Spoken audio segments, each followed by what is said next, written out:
In this episode of True Crime Black, we look at a disgusting case of police negligence. Their poor and reckless execution of an unsubstantiated warrant led to the murder of a young black woman who was sleeping in her own home. We will look at the fallout from this case, the details surrounding the lies told by the police, and what materialized today as a result of the case's popularity. This is the case of Breonna Taylor. One of the most defining aspects of the coronavirus pandemic in 2020 was the manner in which the country, and the world at large, responded to blatant instances of injustice. Specifically, they were watching as the police, those who swore to serve and protect, murdered innocent or incapacitated black people in cold blood. Their response was nothing short of uproar. One of those deaths was that of Breonna Taylor. She was a medical worker who was shot and killed by police in Louisville, Kentucky during a botched raid. The public response to her murder may have been a partial catalyst for the unprecedented progress we have seen in her case. Sadly, no police officer has ever been charged with the murder of Breonna Taylor. However, there was a charge in August of 2022. On that day, the Justice Department charged 4 current and former police officers with federal civil rights violations, including lying to obtain a search warrant for her apartment. One of the 4 people charged, Kelly Goodlett, who retired as a detective after getting charged, pleaded guilty at a hearing on August 23. Then, another officer from that same group of 4, Kyle Meany, was fired by the Louisville Police Department on August 19. There was a third officer who stood alone with regard to the charges being faced. Brett Hankison was the only officer who had to face state charges in the raid. He was indicted on a charge of wanton endangerment of neighbors whose apartment was hit when he fired without a clear line of sight into Breonna Taylor's apartment. He pleaded not guilty and was acquitted. As mentioned before, Breonna Taylor was killed by the police during a raid that they were conducting. Once the case blew up on a national scale, many were tasked with looking into the details of that raid. The New York Times, for example, conducted countless examinations of video footage, witness accounts, police statements, and forensics reports. The results of their investigations did not look good for the Louisville police. So what exactly did happen that night? Let's take a closer look at the events that led to an innocent black woman losing her life in a senseless act of violence. Just before midnight on March 13, 2020, several Louisville police officers were executing a search warrant at the apartment of 26-year-old Breonna Taylor. They used a battering ram to enter her residence. The police claim they were there due to an ongoing investigation. They suspected 2 men were selling drugs out of a house that was not close to Taylor's home at all. What they did believe, though, was that one of the men was using Taylor's home to receive packages that may have contained the drugs. That belief allowed them to obtain the warrant in the first place. According to a lawyer for Taylor's family, Breonna did have a relationship with the man in question at one point in time. But that relationship had been over for a long time and the man was no longer staying at that residence. Breonna was in bed with her boyfriend Kenneth Walker. When they heard the bang from the door being rammed, Kenneth got out of bed. According to him, both of them called out asking who was at the door. Kenneth believed that Breonna's ex-boyfriend, the man that the police were looking for, may have been trying to break into their apartment. After not getting a response, Kenneth fired one shot from his gun. The bullet struck the thigh of Sergeant Jonathan Mattingly. The police began firing several shots blindly into the apartment. Breonna Taylor was hit 5 times during the gunfire. When speaking with investigators, Kenneth recalled that Breonna was struggling to breathe for at least 5 minutes after being struck with bullets. There was an ambulance outside of the apartment on standby, but they were told to leave about an hour before the raid started. The officers did eventually call the ambulance back and began administering medical aid, but all of it was focused on their colleagues. Breonna Taylor received no medical attention at all. It took 5 minutes after the shooting for emergency personnel to even notice that she was shot. Jamarcus Glover, the ex-boyfriend that the police were looking for, was arrested on August 27, 2020, in possession of drugs. He set the record straight that Breonna Taylor had no involvement in the drug trade. After establishing the details of that tragic night, the next question that came up was, why did the police fire their weapons? The answer to that question would initially seem obvious. That's if you take what the police said at face value.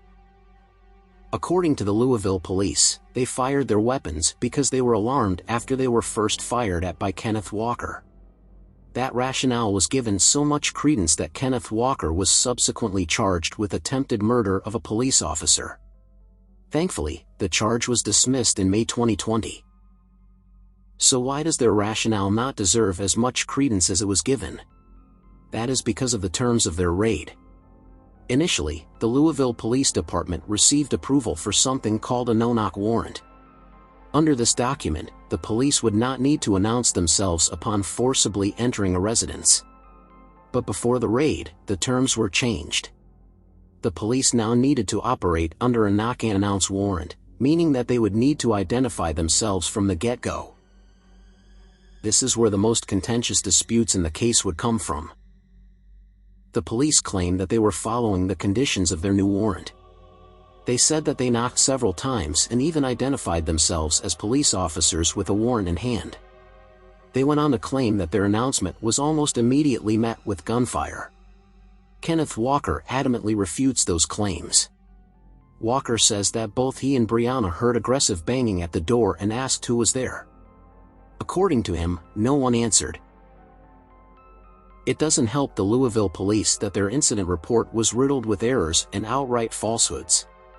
When asked to list Breonna Taylor's injuries, they wrote that there were none. That is beyond absurd. How could Breonna have died from 5 gunshots without suffering any injuries? The police also indicated in the report that they did not force their way into the couple's apartment in any way. That is immediately refuted by the fact that the door was knocked off of its hinges by a battering ram. The police would also claim that their body cameras did not record any footage of the raid. While that would later turn out to be a lie, it begs the question: why are the police allowed to turn off their body cameras? Body cameras were implemented as a measure to hold police more accountable. Do we give prisoners the key to their cells before we lock them up? Of course not. So why are police officers able to disable a device that is placed on them for the specific purpose of recording their actions?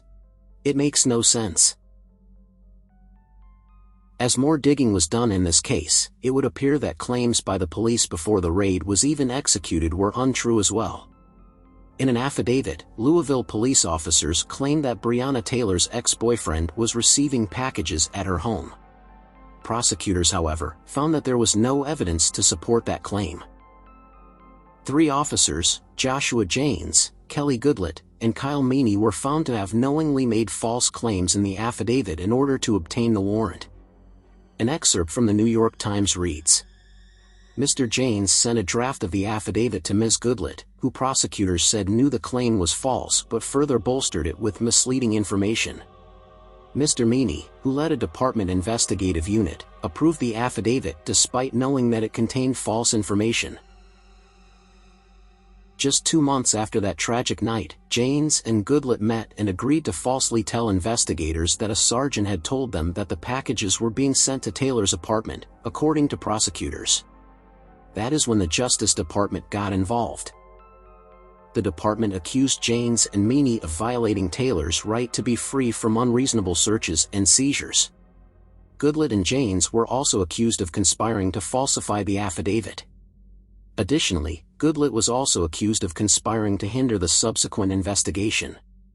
Hankison was accused of depriving Taylor, her boyfriend, and their neighbors of their rights by unreasonably firing 10 bullets through a window and sliding glass door that was covered only with blinds. As a result of the fallout from this case, Louisville legislators would ban the use of no-knock warrants. This occurred on June 11, 2020. A year after that, a bipartisan Senate bill was signed into law that partially bans no-knock warrants. Under that law, no-knock warrants would be limited to a certain degree, but not outright banned by law. Greg Fisher, The mayor at the time announced other changes to ensure more scrutiny, transparency, and accountability. This included the naming of a new police chief, a new requirement that body cameras always be worn during the execution of search warrants, and the establishment of a civilian review board for police disciplinary matters. The case of Breonna Taylor would continue to spark change. It was even starting to reach a systemic level with regard to the policing of the Louisville Metro Police Department. The Justice Department conducted its own investigation into their practices. On March 8, 2023, they released what was referred to as a damning 90-page report. Investigators detailed a pattern of serious abuses, including excessive force, searches based on no-knock warrants, car stops, detentions, and harassment of people during street sweeps, and broad patterns of discrimination against Black people and people with behavioral health problems. Local officials said the report accurately reflected the complaints of citizens for years, and they vowed to restore trust in the department. In the report, Merrick Garland said investigators uncovered instances of blatant racism against Black residents, including the disproportionate use of traffic stops in Black neighborhoods and the hurling of epithets like monkey, animal, and boy. One woman also told the Justice Department she had informed the police more than once that a narcotics detective was extorting sex from her daughter and 2 other women whom he had accused of drug possession. The accusation was labeled unfounded, but turned out to be true 5 years later after 3 more women came forward with similar accusations. The detective resigned but was never prosecuted. There was also an example in which a man with behavioral issues was arrested 25 times in 2 years. During some of his encounters with law enforcement, the police needlessly escalated the situation and used unreasonable force. He later died in custody.